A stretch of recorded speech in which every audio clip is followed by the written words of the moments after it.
Well, hello, everyone. I thank you for being here. Look, this is an absolute treat that I've brought you today.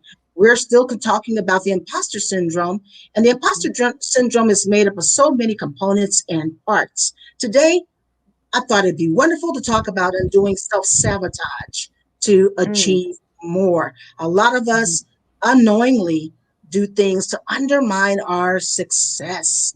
And we want to be able to understand it a little bit more and to learn how to dismantle it. And to help us do that, we have the wonderful therapist, mhm. Natalia Balasundaram. Am I Hi, everyone. Bala syndrome. Yes. Natalia okay? Bala syndrome. Close enough. Fan- Fantastic. I'm better than I was last time. And we're going to be discussing this a little bit more deeply. And I want to thank you, Natalia, for being here and sharing your expertise because I want to make these uh, behaviors, patterns of behaviors. I want to be able to bring light to it.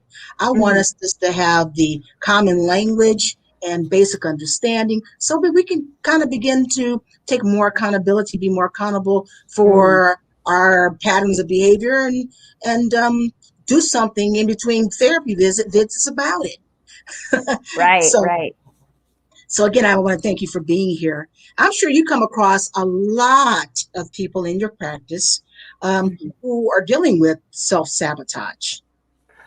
Oh, yes, yes. So I've been doing a little bit of research on imposter syndrome because I've experienced it myself, and I didn't know exactly what it was. And so I've been doing a little bit of research on it, and what I discovered is it's this experience, a very common experience to people who are high achievers who have a lot of accolades or success, whereby they feel like they are a fraud.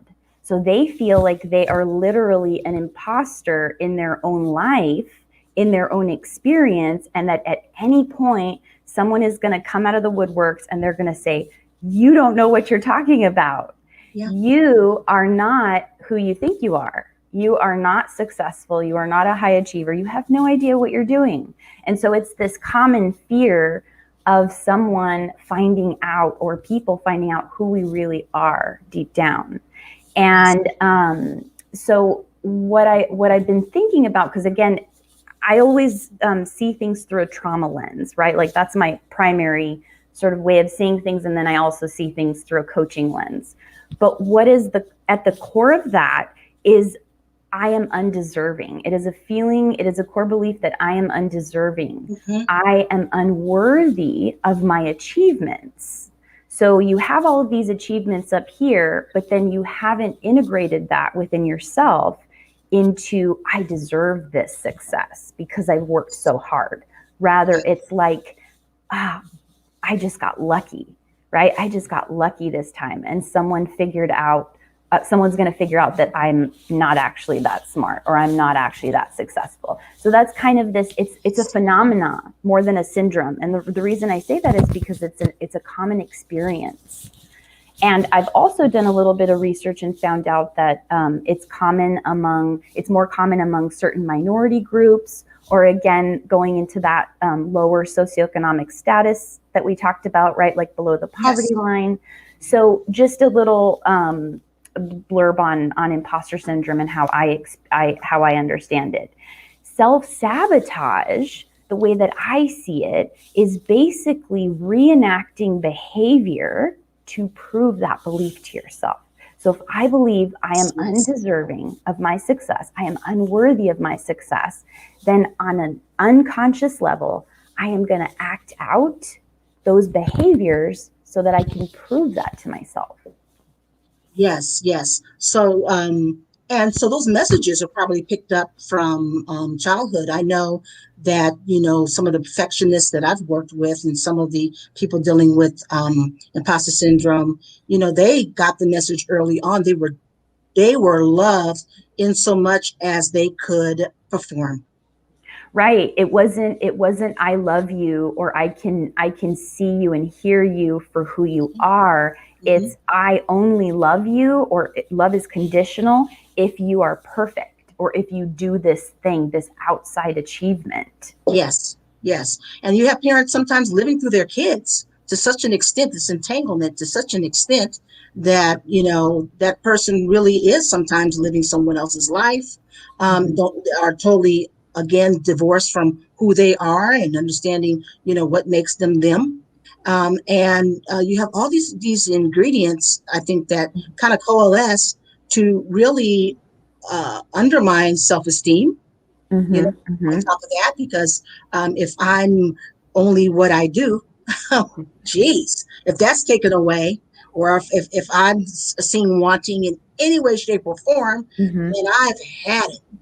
I'm exposed. Then, where do I belong? And so it can be, well, I know that we all experience the imposter syndrome at various times. We all do. And especially when you're undertaking something new and you don't quite know what you're doing. And as a teacher, I was a teacher for 30 years. Maybe I was learning a new concept, and maybe I was about maybe 3 or 4 steps beyond my students.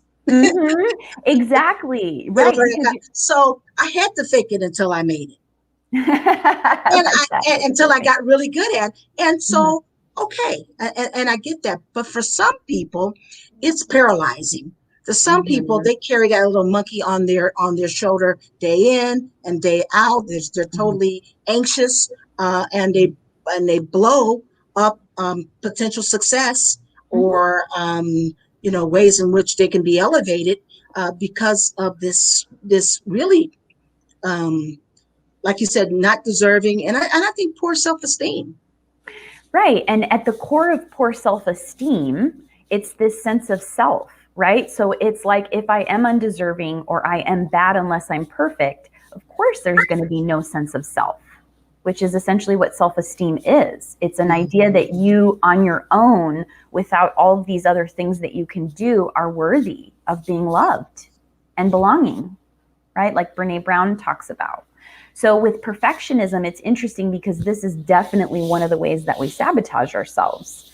And it is also very much passed down as a generational kind of traumatic thing, or maybe it's just a behavior in that family, right? So it's like, if the parent feels like they were treated in a certain way whereby they were never seen or mirrored as a separate sense of self, and they were only ever applauded or acknowledged or validated for the things that they did, then of course the child's going to learn that same exact thing, right? Because it's like, oh, I can show you off to my family and friends, and I can show you off in society, and you have all of these amazing things on paper, but you're not good unless you have those things. And so what happens is, when you take those things away, then again, the person loses their sense of self. And we see this actually a lot in society right now too. So it's not even just like a traumatic thing, but think about how like America and capitalism and all of this is sort of laid out, right? In our society, it's like, the more you achieve, the more you do, the more positive outcomes you have, the better you are, the more successful you are as a person. Absolutely. Absolutely. And conversely, if, let's say, you're dealing with disability or something strikes your life, or the elderly, or when you seemed less value, you looked at as less valuable, when you can't perform on whatever level is expected of you. And I sometimes think that's a sad commentary on our values as Americans. And I also wanted to make a point. You made a very good point when you said that the imposter syndrome may be felt, I think, a little bit more strongly, or is a little bit more deeply experienced by people who are, other ethnicities and other people groups. And I think that's so true as an African American, where, that is just, you're born into that. It is just a given. Right. And so I'm curious, Rosalind, how, like, if you feel comfortable talking about it, how do you feel like you've experienced imposter syndrome within that context? Because I, again, have it within like the lower socioeconomic status, because that's another kind of minority thing. But how do you say how have you experienced it within that context? Well, messages that I received, whether it was sometimes in my own culture, about what Blackness meant, and about my abilities as a Black person. Definitely outside, externally, in the messages you pick up from commercials. I've had teachers tell me without knowing me, at least in a couple of instances, that was in an intellectual imposter. I remember getting a great grade as on a philosophy test, and the Jesuit priest saying, "What did you do to get this grade?" Wow. Okay. I studied, but that's not what he wanted. But that's not what he was saying to me. I'm not as I took it, and then when you add, there's an intersectionality between being African American and being a woman. I was going to say the woman part too, right? Any kind of sort of minority. It's this need to this feeling of needing to prove the worthiness of being able to be at that level. Absolutely. So I think that once I began to, recognize this and to really exercise, not only exercise, and exorcise some of these messages that were, just absorbed by me, and to really work on that, and to also gain knowledge and to be able to be a master at teaching or whatever I was pursuing. Those things, helped me a lot to be able to judge my own talents and to go to certain places where with people that I can trust, who can help evaluate, give me feedback about where I need to grow and to be better. But I think I'm inoculated now because I've worked on it hard, I've worked on it very hard to understand what capability is and to understand that, who I am and what I have to offer as Rosalind and as an African American, because the truth is that the backs that America was built on our backs as African American people. And my goodness, we were, the things that we did, yes, were just phenomenal things to be able to bring, such great wealth to America. So I have to understand my right place in history. And you're doing the work. You're doing the work to be able to not only find people who can accurately reflect back to you that you're doing an amazing job and that you are an intelligent woman, that you're not an imposter. And you're doing the work that needs to be done in order to actually be able to contribute and to know your worth. Because again, all those messages that we receive, they really do impact our worth. And it's not always just our parents, right? Our parents get a lot of blame for things. It's not always just them. It's the societal messages that can impact our feelings of worthiness and of belonging and of being lovable as well. So absolutely. So tell me, give me a few symptoms. I'm looking to I'd be able to identify this as it relates to being an entrepreneur, but I was thinking about in one way in which you see that imposter syndrome, or actually self-sabotage, crop up in the entrepreneurial world, is that I kind of see it in the shiny object syndrome. And what I mean by that is that, there's a lot of entrepreneurs. I was this early on who never feels good enough. You never feel good enough. So you're running after this program. You got to get coached by these 2 and 3 people. You never give anything that you're learning time to percolate. Whatever you're learning, you don't give it enough time to see if it does bring the results that you need. You're just like, it's like you have ADD. Oh yeah. And creative people already sort of have that, right? It's like, I struggle with that too, where it's this more type B personality of just like this, not only disorganization, but taking on too many projects. So I see that a lot when I do coaching and work with creativity.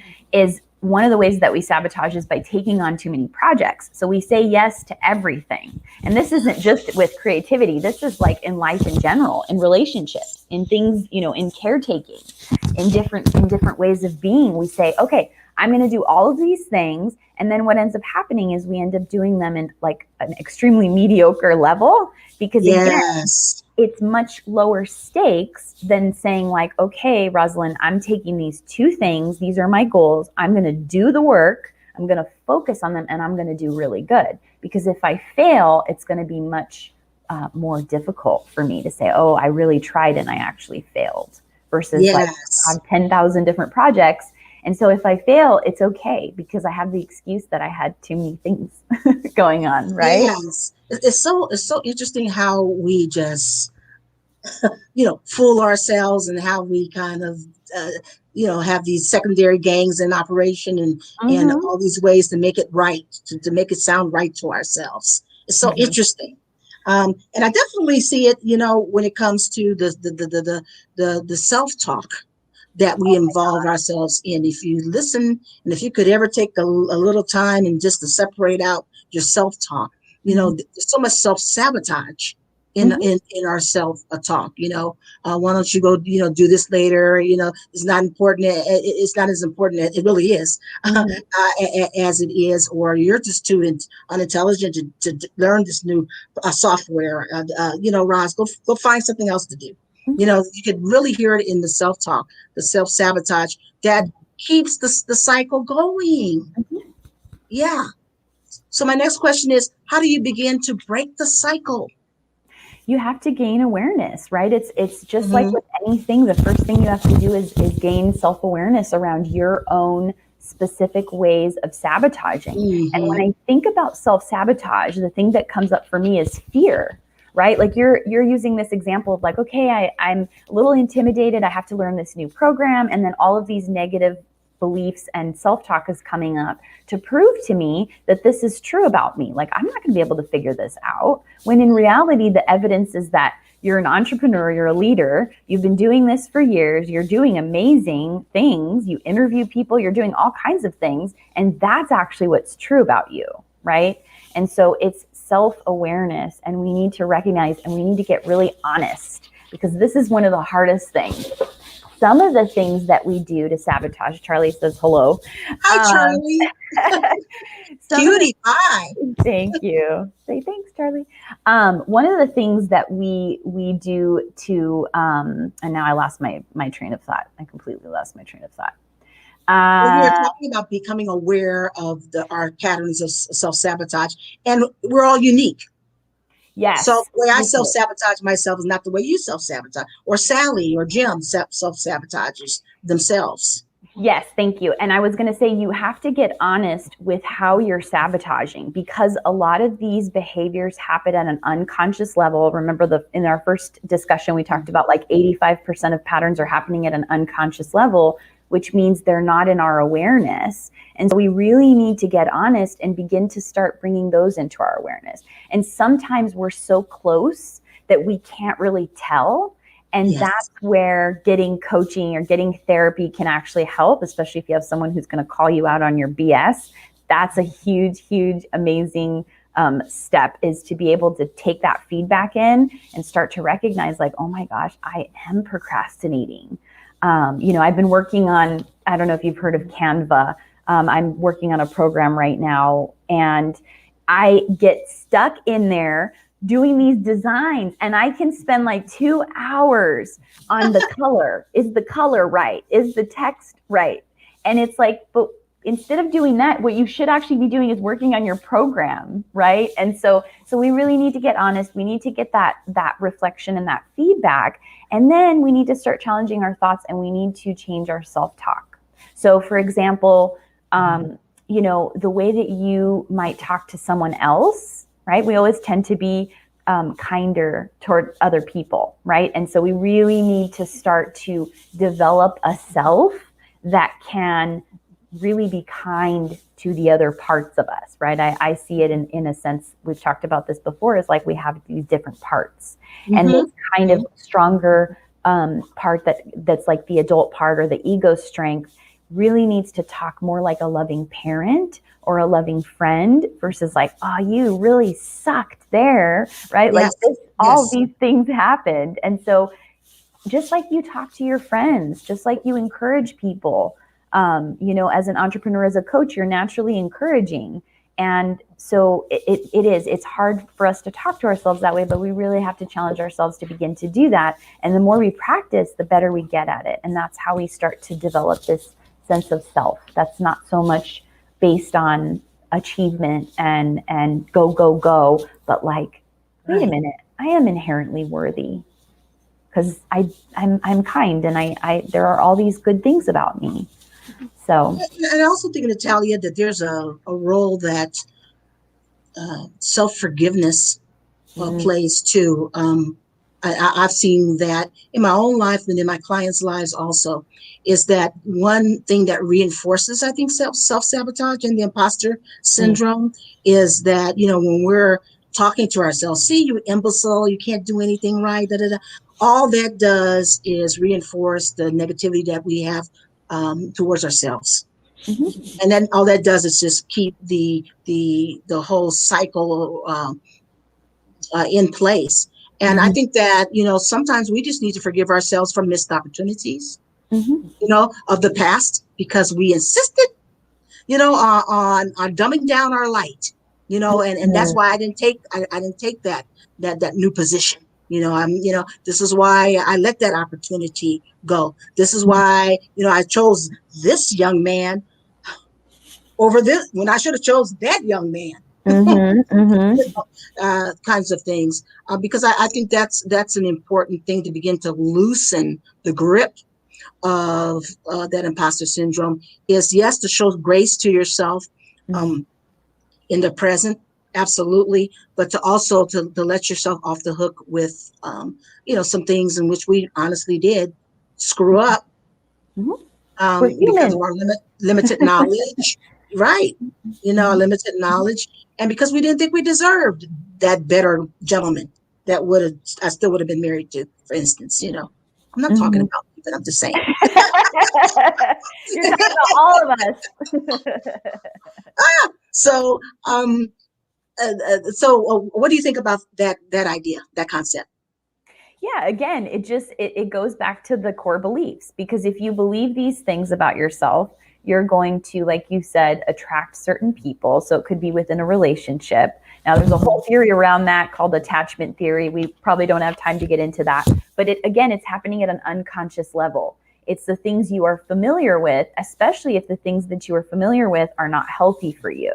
And I heard this guy the other day, and he said the coolest thing, and I'm probably not going to say it correctly, but he said, we prefer the devil we know to the one that we don't know. And I was like, oh my gosh, yes. Yes. Doesn't that just make so much sense? Because it's like, well, even though this is not a great way, this is not me fulfilling my greatest potential, I know how to fail this way. I know how to sabotage this way so that I fail, and I'm familiar with it. It's less vulnerable than taking myself to the next level and taking that new job. Because then what if I fail publicly in front of other people? That's new. That's different. Now I'm scared of that. At least I know how to fail on this level. But if it gets to be too big, it's going to be intolerable. Exactly. And I think that's why some people, sit on the sidelines also and not do the work that they need to do to get past some of this syndrome. Because if I do all of that hard work, open a can of worms, go and dig into my past, have to do all this work, and then I still get, I still attract an alcoholic, or I still get, someone that's not, and then if I still don't get, that promotion that I've really been hoping for, I think there's the fear of that additional blow, right? After doing all of that hard work and not to see it pan out, which I think so many of us think in the back of our minds that, let's leave. I can live with the devil I know, but to go out through all this work in pain and then to see that it really doesn't bring me what I hope that it would, this just reminds me so much of trauma therapy, because obviously trauma therapy is very difficult for people. They avoid it at all costs. It's not something that people want to do. They don't come like to my door and knock with a balloon like, yay, we're ready for trauma therapy, right? Like it's something that people just, they avoid it at all costs, and they come once they can't tolerate their symptoms anymore. But the thing is that, when you come into a therapy session, a coaching session, wherever, and you're just looking for a solution, it's not going to work. You're looking for the wrong thing. It's like, okay, I'm knocking on your door. I'm doing this trauma therapy. I had 2 sessions with you, and now I should be cured, right? I need the cure. No, life doesn't work that way. It is a slow progress, a slow process. And when we're using the example of the alcoholic husband, that just gives you information of like, hey, at least this husband wasn't also an abusive husband, or he was a wife beater on top of being, an alcoholic. Hey, I've made progress here. So even though I'm not at that right? Even though I'm not Natalia now. Okay, so he's laid out on the floor, okay, as opposed to late instead of being drunk and abusing me. Okay, that's right. progress. I'm using I always use extreme examples. So my point is that it's not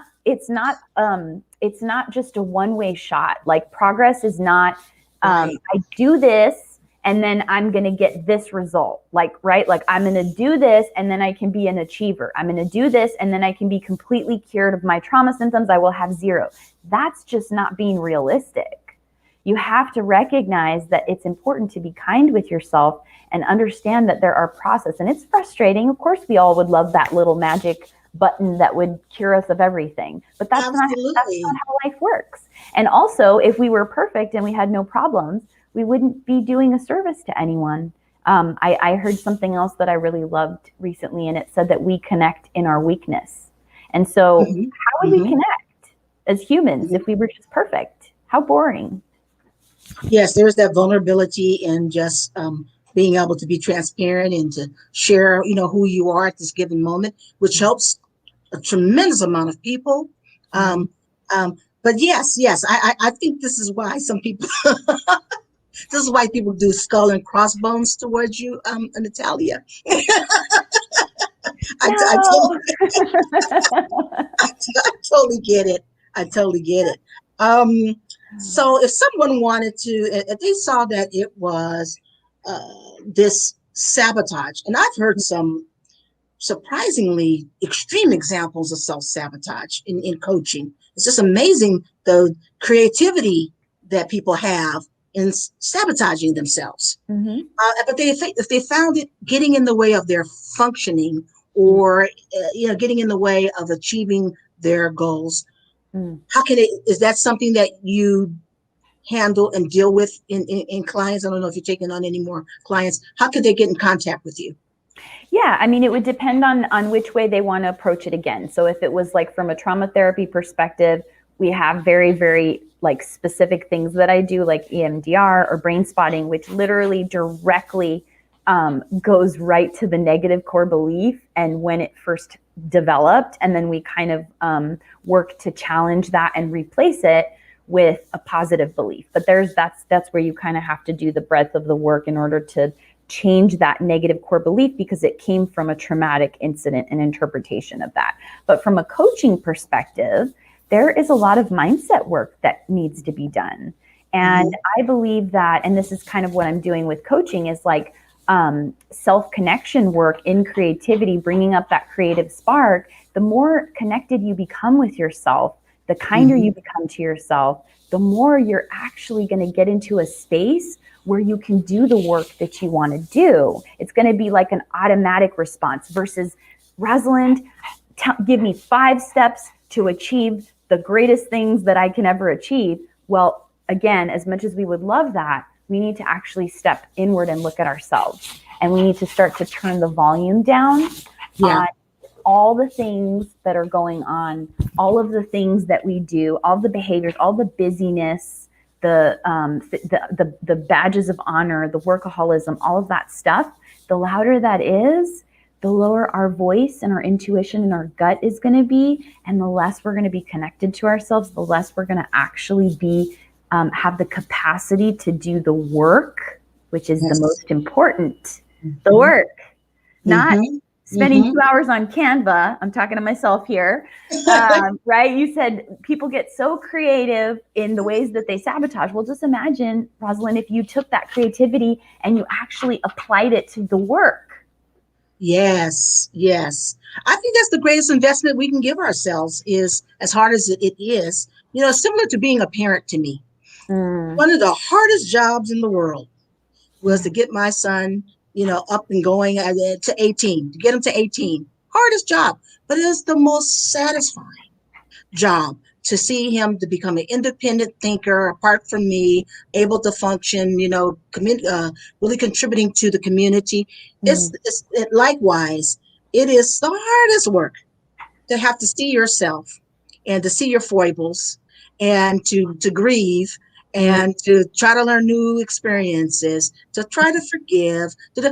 But on the other side of that, as you look at yourself 5 years down the road, 10 years down the road, 15 years down the road, and you say, wow, my gosh, I am so glad that I put that kind of investment in myself, because it pays dividends that are invaluable dividends over and over again.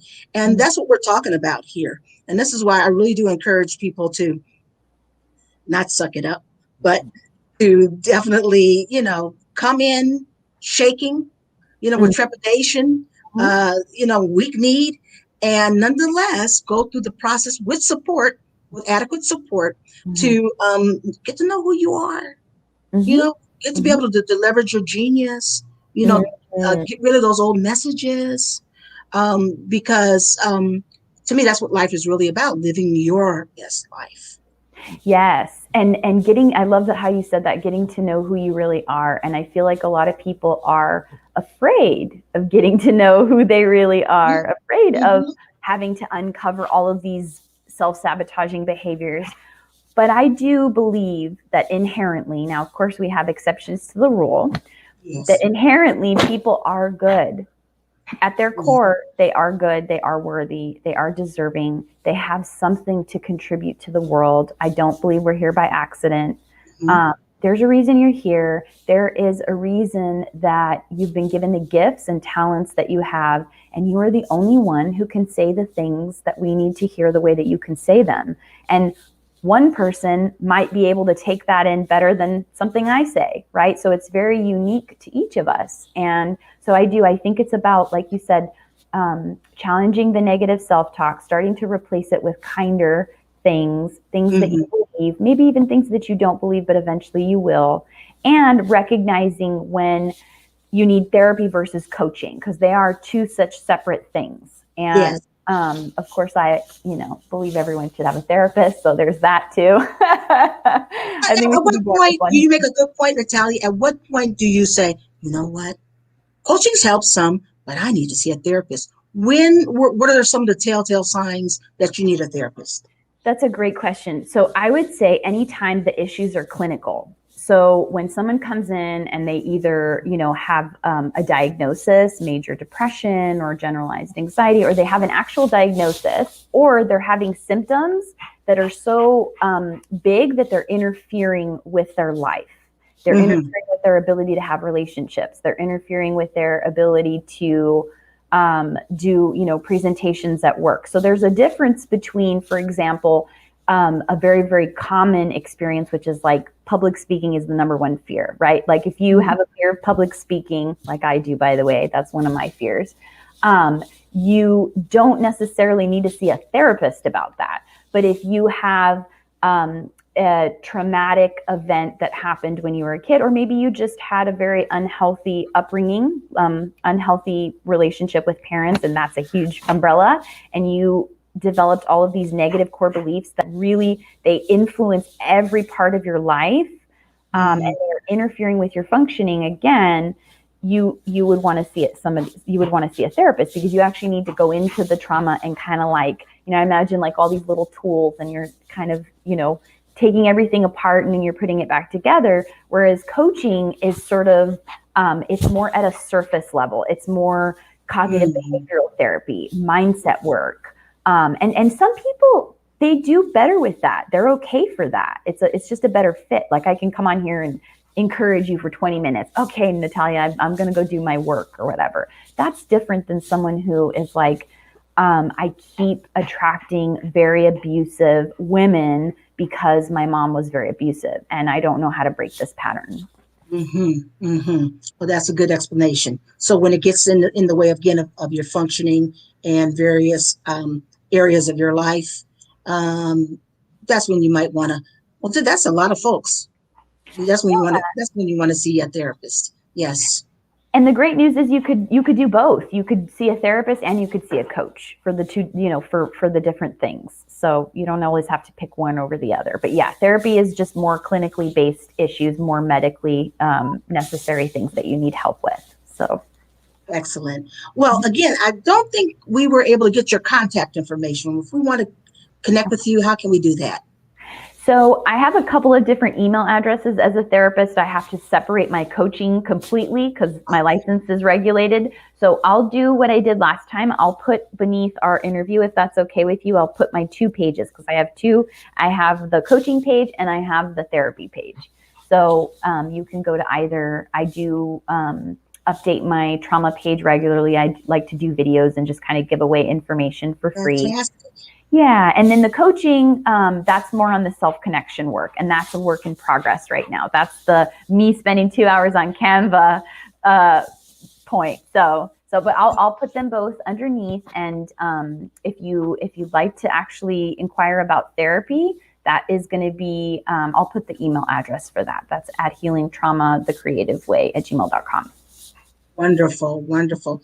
Again, we're always blessed by you. We're always walking away with some additional knowledge that we can use to make our lives better. And I appreciate you just showing up and doing this for us. Very much. It's my pleasure. I always have fun talking with you, Rosalind. I think we kind of vibe off of each other's energy. So it's always fun and enjoyable. It is. And I love your artwork. And so until next time, everyone, peace and blessings. We'll talk to you soon now. Bye-bye. All right. Okay.